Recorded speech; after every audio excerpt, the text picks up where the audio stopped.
Kylie is performing at this year's AFL Grand Final, which is AFL is the big sport here. So, I mean, I don't know if you guys found yourself in the vicinity of Australia, maybe you could jump on stage with her at the Grand Final. Just an idea. I don't know. I'm just putting it out there.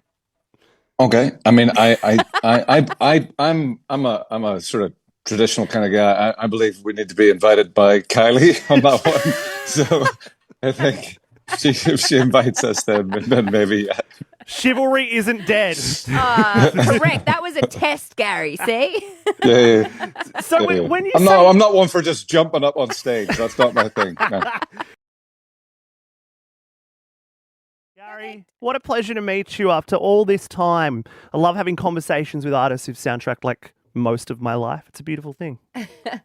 Oh, well, thank you very much. How are you both doing? How's the day going over there? Not too bad, you know. Coming out of our winter hole.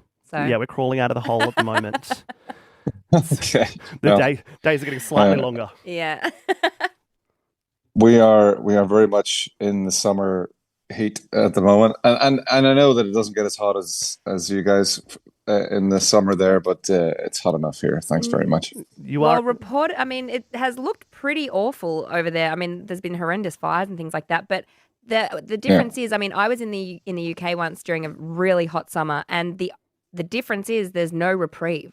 Like, there's no way to escape the heat. No, like the air conditioning. So I feel you. I'm sorry. It's relentless. Yeah, oh, that's all right.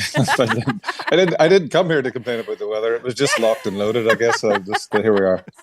We love a good weather chat here. We're weather nerds. I text these guys every time there's a storm. I send the big siren emojis and I'm like, storm incoming, and I keep them updated. But we are, of course, here to talk music, which is our favorite thing in the world. And what a return to form for you guys to bring our Kylie on board for this single. What a moment for you guys in your history.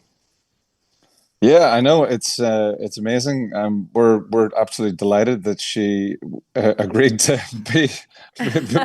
make some music with us, which is amazing to begin with. And the song was written for her, and we're delighted that she's singing on it because her voice made the whole thing make sense. You know, it was extraordinary. Yeah. Well, Gary, Kylie is performing at this year's AFL Grand Final, which is AFL is the big sport here. So, I mean, I don't know if you guys found yourself in the vicinity of Australia, maybe you could jump on stage with her at the Grand Final. Just an idea. I don't know. I'm just putting it out there.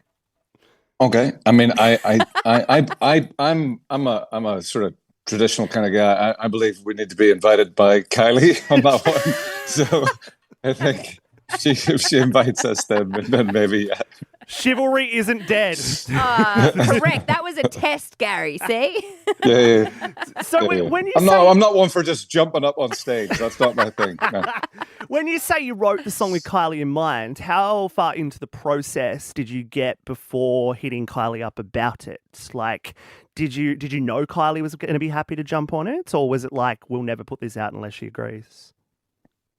Yeah, when we finished the recording, the sort of the music of the track, let me say, it was we knew it wasn't finished. I wrote the song for Kylie. It was called Kylie all the way through the recording, and we hadn't called it These Alarms until she was singing on it.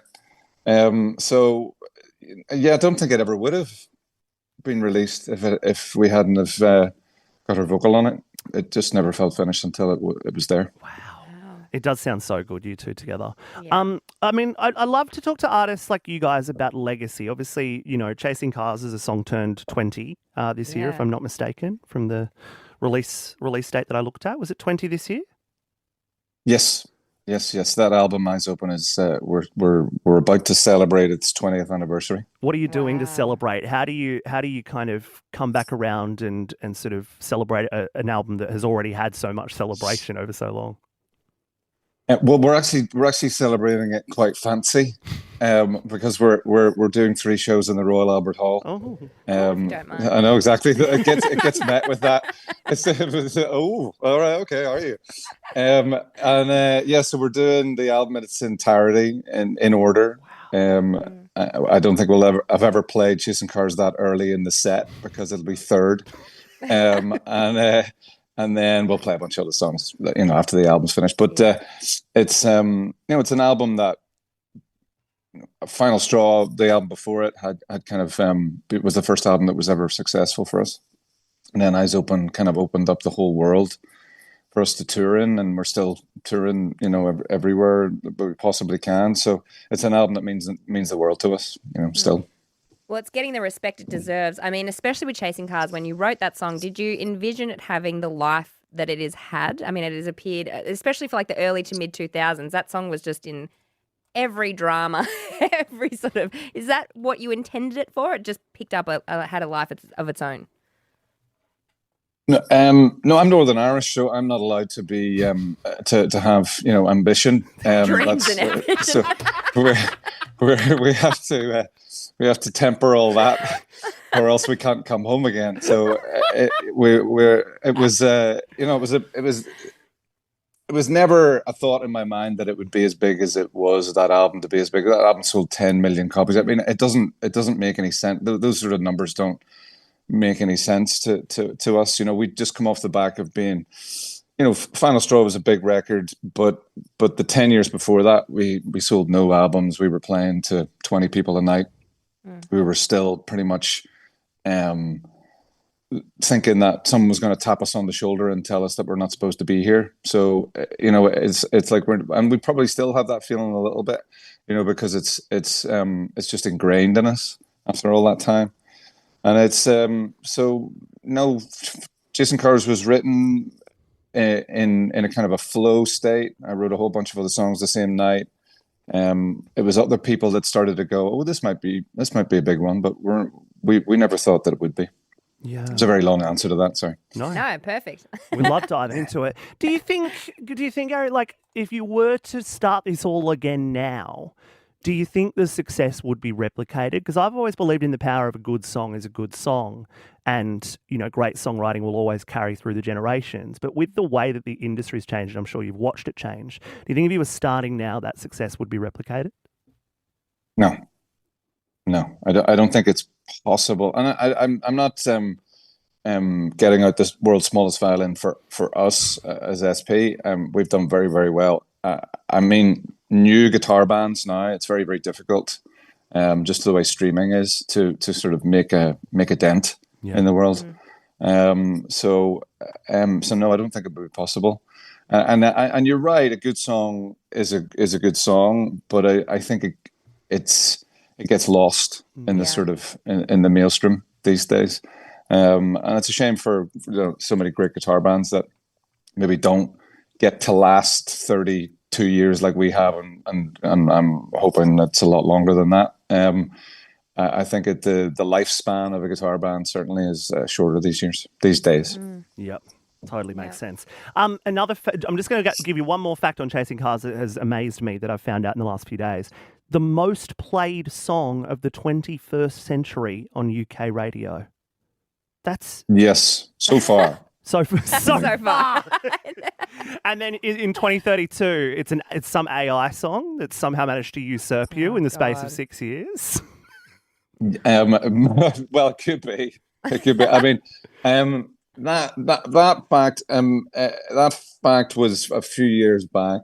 It was called very early in the 21st century. I'll tell you that.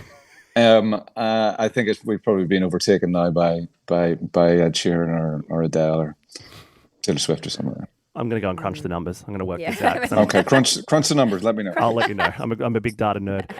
What's exciting you right now about the future of Snow Patrol? You did just say, it's been 32 years and you hope it's many, many more. What are we looking forward to for the rest of 2026 and beyond?